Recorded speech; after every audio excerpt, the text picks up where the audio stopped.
Hypercritical, the comedian Matthew Murray podcast. We're back on the air where I said I was going to be recording all through my Vegas vacation, and I lied. I lied to you bitterly.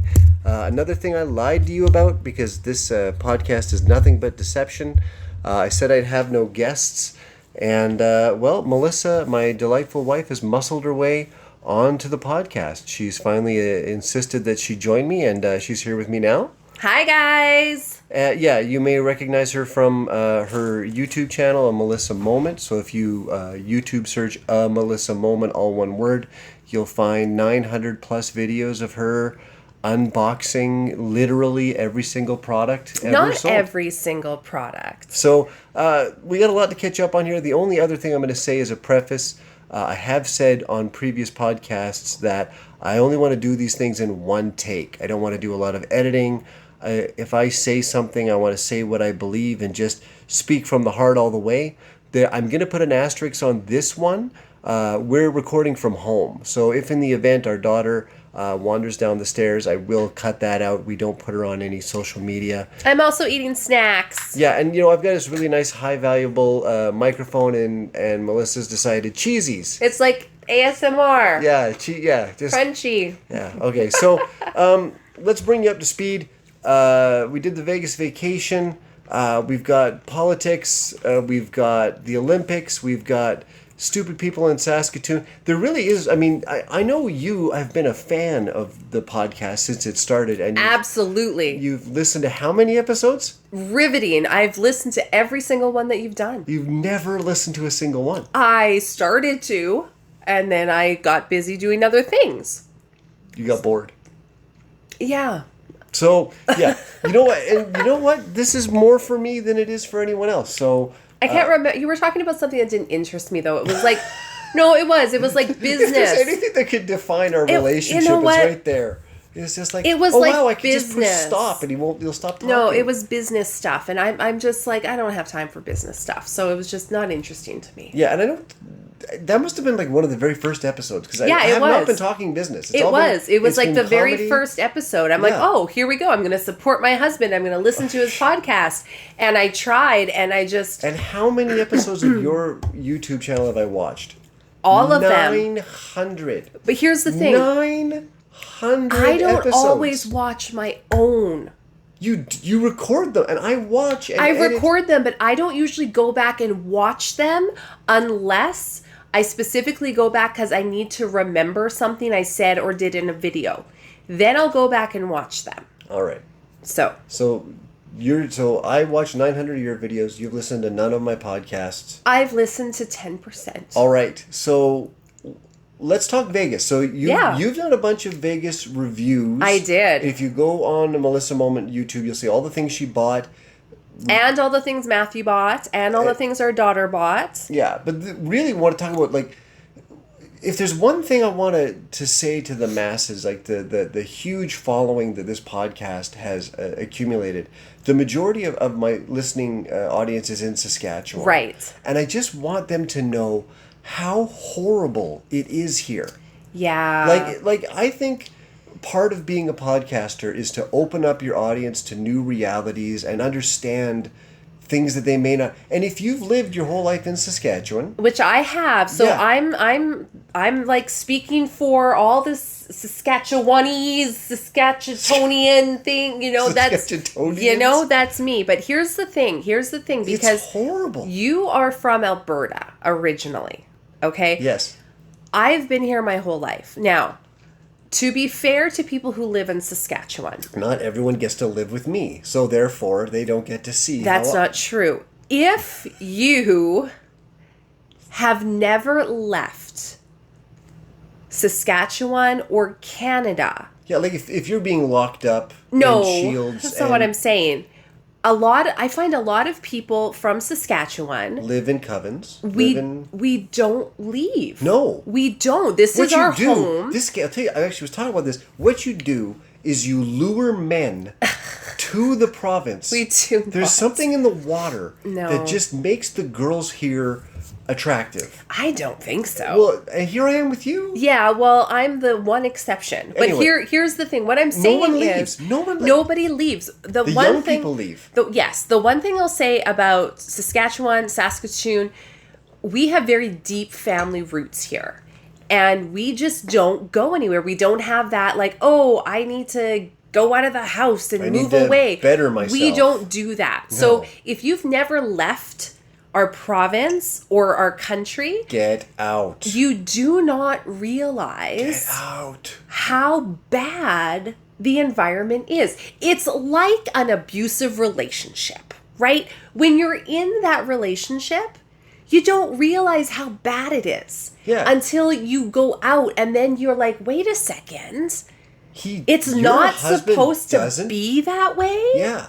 It's very much the same thing. It's like when you were a kid and your parents fought. You assumed every that's the way it was. And then you go over to a friend's house and the parents are getting along. Yeah. And how was your day, honey? I made you a martini. And you're like, how come your dad's getting along with your mom? Yeah, and like, your mom made you food? You didn't have to get your own? Like, that's the way it is. So it's not that Saskatchewan, I mean, is Saskatchewan, yeah, it's bad. But it's bad. What I'm saying is, it's not bad if you just stay here. That's right. If this is because you don't know anything else. You can have a good job here. You can still afford a nice house. You can overpay. If you want bike lanes, you can ride bikes. You can panhandle. Like, and I think there's a lot of things you can do here. If you're a nature person, you can go down to the river and drink. I think that's why it's so bad here, because we're not trying to keep up with anyone. Yes, we're not that's trying true. to be like, oh, we gotta be like Alberta and Ontario. No, like, we're just happy with what we're doing and the pace we're doing it at and how intelligent we are or aren't. And that's it. That's it, because that is cool, because there's a common phrase called keeping up with the Joneses. Right. And that's the idea that the guy across the street bought a new lawnmower, I need a lawnmower. Mm-hmm. He's got a second wife, I need a second wife. Right. But that's not like that in Saskatchewan. Nope. Here, like, our neighbors are some of our best friends. Yep. They're very helpful. They're great. I love all of our neighbors. Absolutely. Great people. Yeah. I never get a vibe of competition or, hey, look at what I got. No, and like, we are like, oh, hey, I got a brand new snowblower. You want to borrow it? Oh, yeah, I'd love to try it out. Like, that's just the way it is. It's not like, oh, well, they got a snowblower, so I got to go get a bigger one. That's not how it is here. No, it's not. And the businesses don't compete.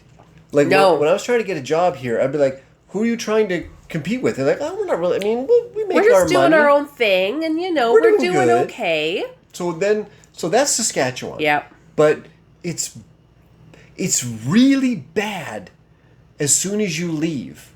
Like, it's kind of like a blue pill, red pill thing. As soon as you take the pill and the veil gets... Because when you met me, it was, I'm never going to Vegas. Right. Blah, blah, blah. I was happy. I was happy in my little Saskatoon world. You were happy until you met me. Yes, I was.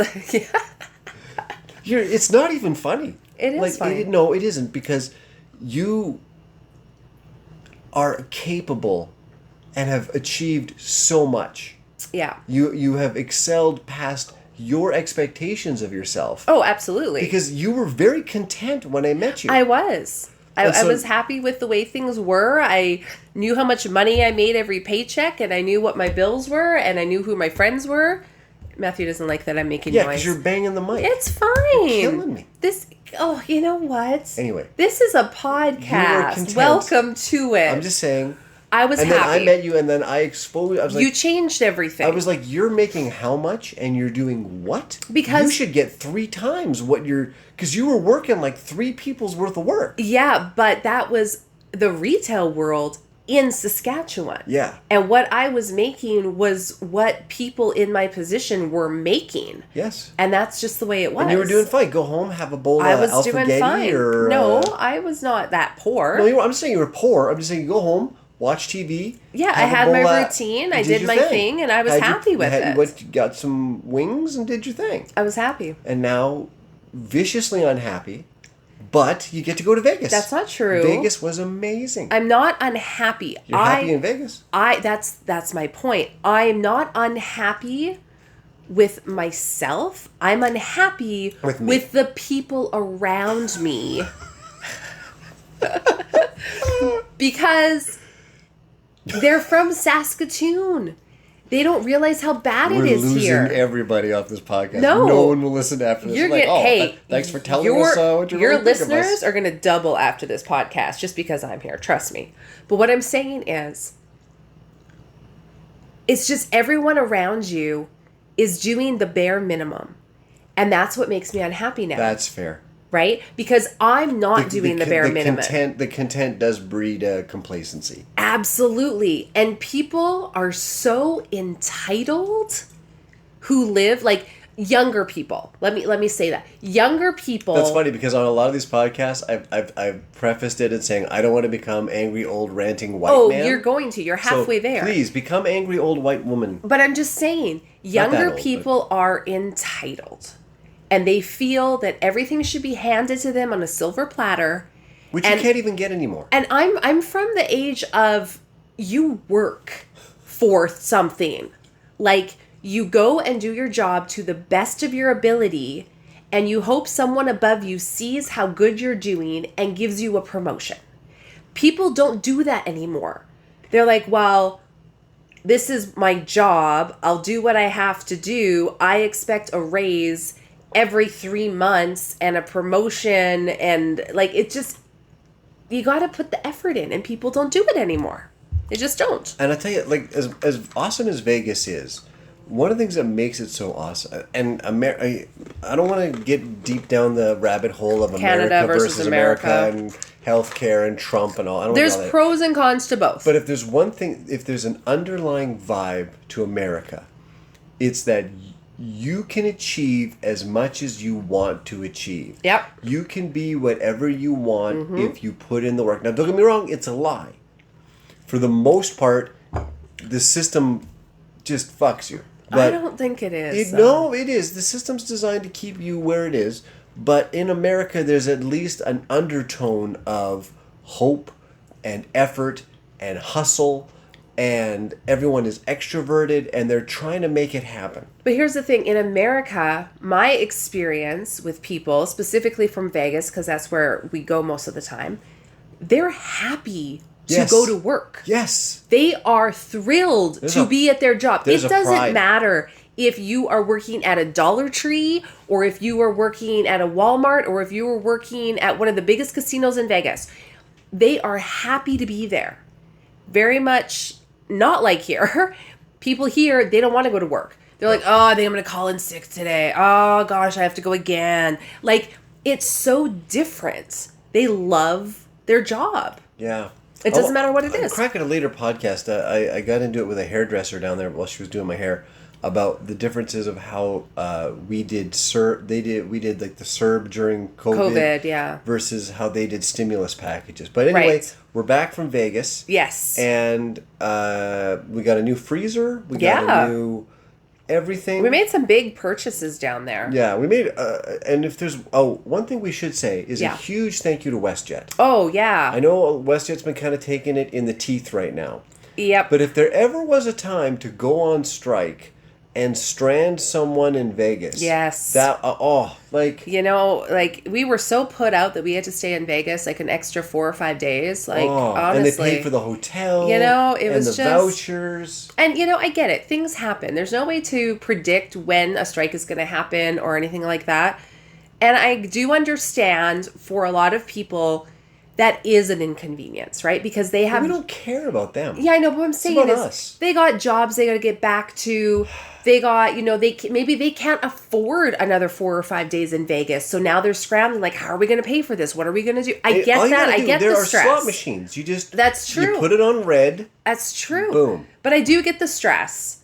But thankfully, we were very happy. Oh, it was amazing. And stress-free. We got down there 4th of July and fireworks. We saw the Blue Man Group. We saw the Beatles' Love. Which was one of the last shows, because now it is canceled. They are no longer offering the Beatles show. So that was great. We did a lot of shopping. We did a lot of eating out. We did a lot of play places for our daughter. Yes. Like, it was just great. But now the thing that I didn't think I was going to do a lot of, and this is what a lot of the hypercritical policy, comedy. I did shows. Now, here's the thing. You weren't going to. When we left... Yeah, see, I don't need this on my podcast. No. What I'm saying is... I'm their wife and I supported you. What I'm saying is, before we even left Saskatchewan to go on vacation, you had asked me, am I doing comedy? And I was like, well, it's up to you, but you should have a vacation. And you're like, you're right. I'm not going to do comedy. All the guys on listening is like, when your wife's like, well, if you want to, go ahead. That's really... You said you weren't going to do comedy. And then we got there. And you were like, you know what? It's a trap. I think I want to do an open mic. And what did I say as your loving, supportive wife? Whatever. I knew you were going to do this. No, I didn't. Stick me with the kid. No. I said, absolutely. Yeah. Go and do it. Mm-hmm. And you did. And they loved you. They loved you so much that they asked you to come back 3 more nights while you were there. Thursday, Friday, Saturday. They're like, can you come back and do a Thursday, Friday, and Saturday? And comedian Matthew Murray... Here we go. No, don't twist this. No, I'm not twisting it. This. Matthew said... leg up on me. Get off me. Matthew said... No. Said, I'm a family man. I'm on vacation with my family. To spend time with my family, who allegedly want to spend time with me. So he came back and told me this. And I looked at him, and you're my husband, so I had to be careful with how and what I did here. I'm already regretting putting you on the podcast. What? The look on my face was like, how could you say no? How could you say no? They want you to do comedy. Because you wanted me... It's like, put the work down, spend time with us. Yes, because you need to recharge. We're a happy family. But at the end of the day, you love being on stage, and you have a Las Vegas booker who wants you on a Las Vegas stage. And you said no. So it took a little convincing because of past relationships and stuff where you were like, you're telling me I should go. I'm not getting into all that. I know. All I'm saying is... I made him go. I initially declined, and they insisted and offered me other dates. And I made you go. And so there'll be clips, there'll be YouTube videos. We've got... And it was a great time. It was a fantastic time. You had a fantastic time every single time you were on stage. It was great. If there's one thing I learned from this whole Vegas trip... Yep. ...is deep in my heart... As much as I love sales, as much as I love making a good buck, as much as I love, I'm a comedian. Yep. Inside and out.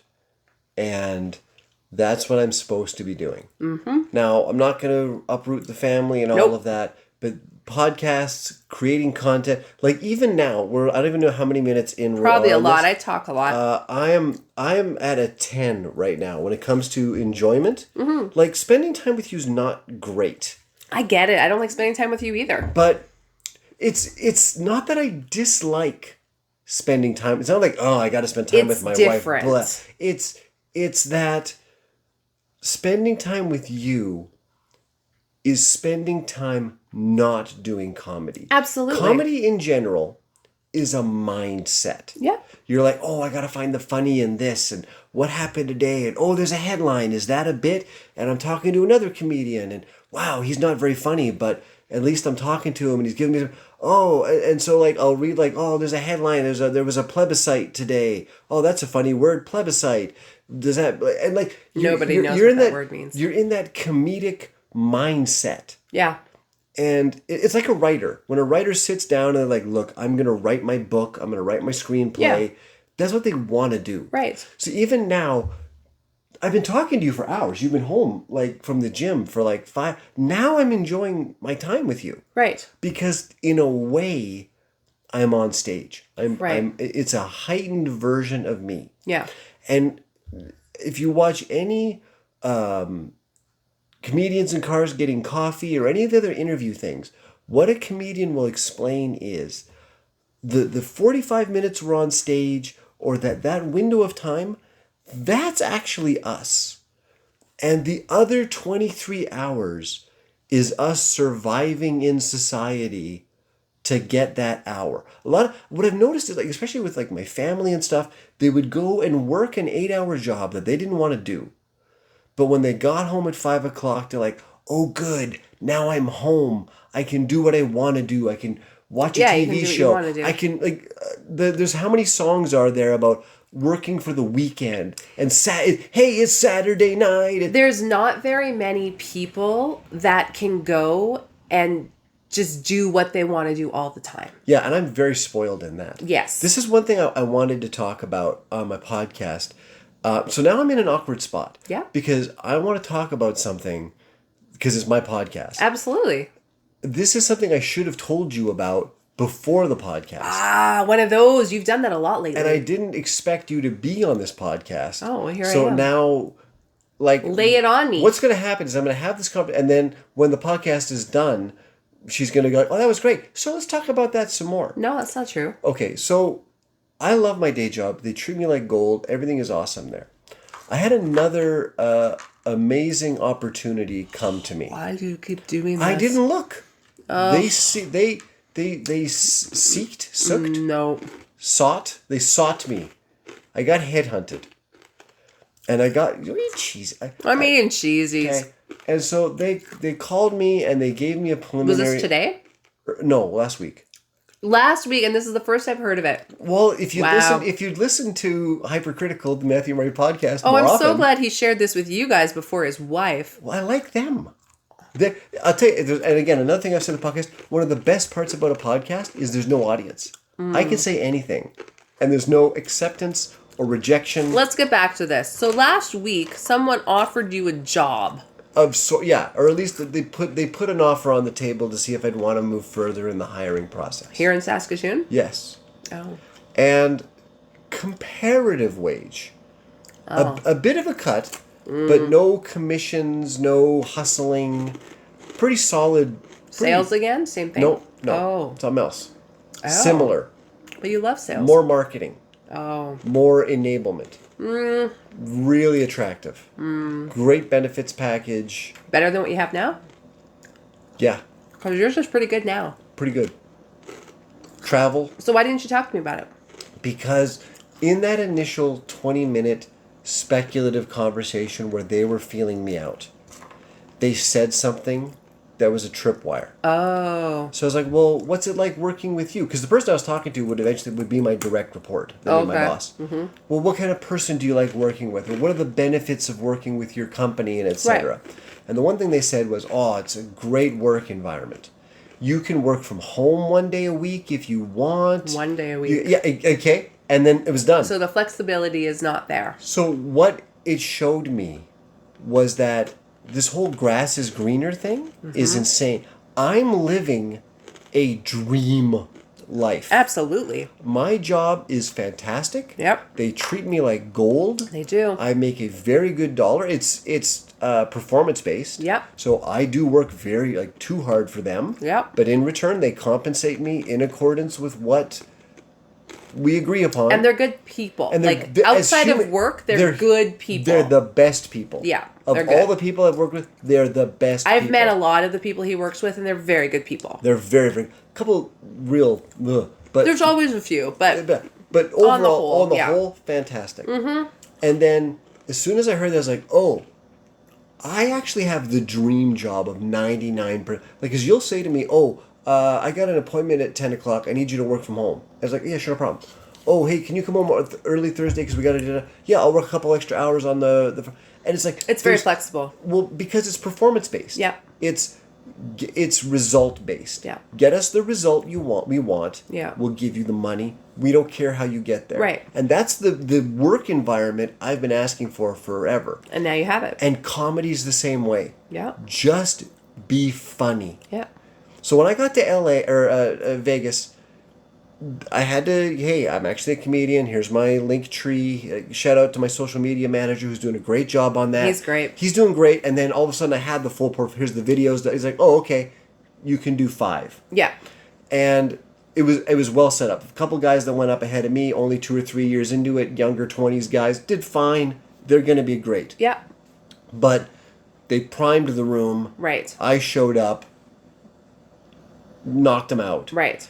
And then because of that result, the work came. Yeah, because they're like, oh, you're actually funny. You're actually somebody. Okay, let's get you on stage more because You did great. Yeah. So and that's the real thing about comedy, that the love of it, coming back to it, is it's the freedom.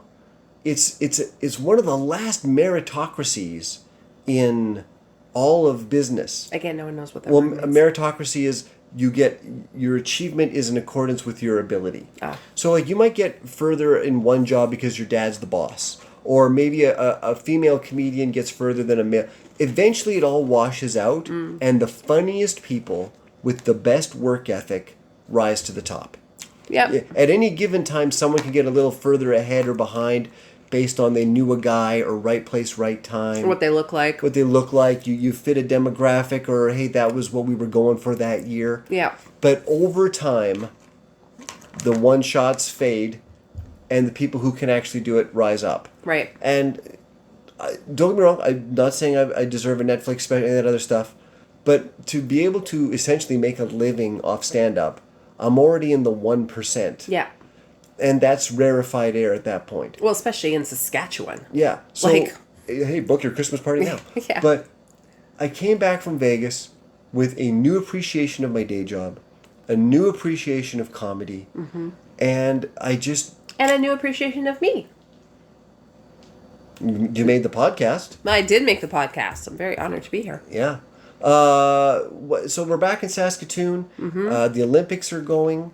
I had a woman in my mouth today. Yeah. Was she good? Yeah, she got all the plaque out. I was getting my teeth done. And they were doing they had the Olympics on the television. Oh, yeah. And she's like, oh, did you see the opening ceremonies? I heard about it. Yeah, exactly. A bunch of drag, or let's just satanic. Sure. And then we're watching it. It's all perspective. I don't want to get deep into it. I just want everyone to know, don't watch the Olympics. Ever. Like why? Like hey. It's like watching curling in Saskatchewan. It's a big thing. Saskatchewan's all about curling. It's the same. How is that? It's the Where did same- you go from that? Anyone can do curling. No. Curling is No. I could curl. No, it's a The Olympics is- Saskatchewan thing. It's The like Olympics is not a Saskatchewan. No. Sports is a But Saskatchewan. it's like, it's an event that people in Saskatchewan plan for. Oh, the Olympics are on. You got to have it on the TV. It's the same with curling's on, or telemiracle's on. It's very much a Saskatchewan thing. Well, again, and I've said this in previous podcasts, I believe that a person's engagement in professional sports, like if you're not a professional athlete, but like you love your local sports team, or you love sports, Yeah. in direct relation with how much you've realized you're never going to achieve your dreams. So if you wanted to be a police officer and you're still working in a warehouse, or you wanted to marry someone hot and you look over and you're like 6 kids, like you just kind of realize you're not going to make it. Or you're not even, I mean like not make it, I mean like not even approach it. I don't know if people actually realize that. Oh, they do. So I don't know if maybe they do. not on a conscious level. No. No one just wakes up in the mirror one day and goes, oh, shit, I didn't make it. But what they do is they realize, well, if I root for my team, well, now I'm part of something. That's the thing. Now, And when my team wins, it feels like we win. Hey, we won this. You didn't win the Stanley Cup. Yes, you we did. Nothing. But it's very much like I said, in Saskatchewan specifically, we have very strong roots tied here, and it goes the same for our sports teams. Like, we're hardcore into sports. It doesn't matter if our team could, like, we're not going to get into it, but if our team loses over and over and over and over again, we're still there cheering them on. We're still there supporting them. Okay. It's the way it is. At the Olympics, the person doing my teeth and stuff was like, oh, did you know there's a Saskatoon person on the men's synchronized? No. And I don't care. I know who that is, actually. Oh, you do? Well, I know one of the girls I go to, or used to go to the gym with, her nephew was a Humboldt Bronco who was in that horrible Okay, bus but crash. everyone knows a relation now- to a relation to a relation to Yeah, someone. and now he was in the what do you call it? Thing. Yeah, you know. I know what you're talking about. Yeah, but anyway, he was all in the all I'm Olympics. saying is you go, oh, I know that person who's achieving something, so therefore in some small way I'm tied to... Yeah, I'm tied to it. Ah. It's a thing. And these are like athletes at the peak. Like if you... Like, that's all they do. If you see a 16-year-old pole vaulter, Yeah. what you're looking at is a 24-year-old car salesman who used to be a pole vaulter. Right? Yeah, it's why? Why? I don't. It's just, everyone's the Olympics are just dominating conversations, and in 3 weeks we'll forget about it and we'll go back to the American election or whatever. Yeah.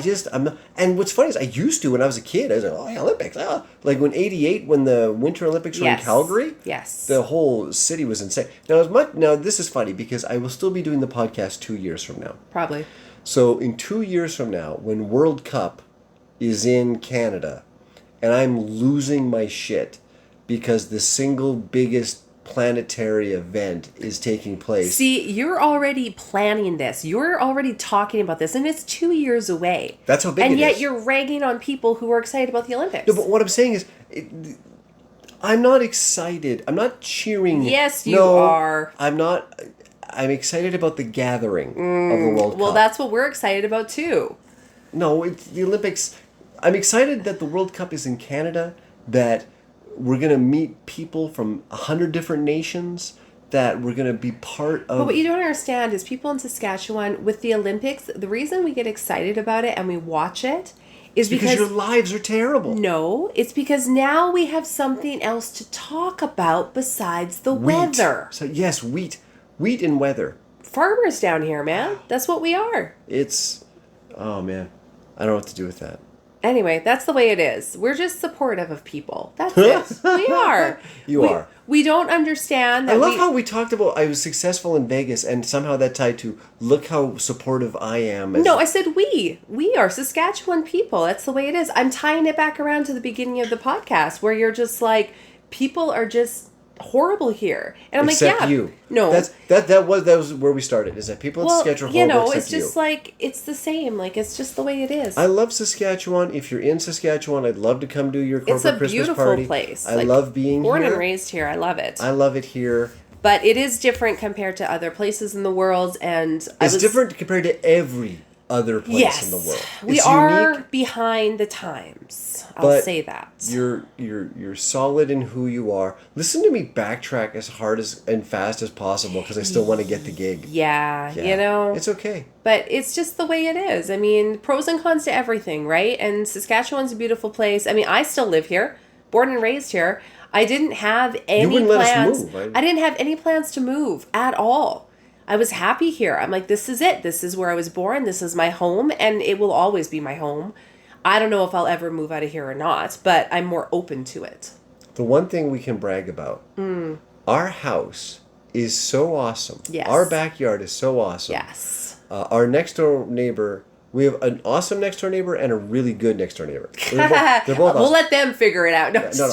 Our next door neighbor is moving. Yes. And our backyard is so nice. Yep. That they took drone shots of our backyard as a selling feature for their house. On their house. So living next to comedian Matthew Murray actually raises your property value. That's right, because his wonderful wife, Melissa Murray, is the one who designed and created the backyard space. About? That hot tub was... I had to fight you tooth and nail for the hot tub. You can't see the hot tub in the drone shots. What?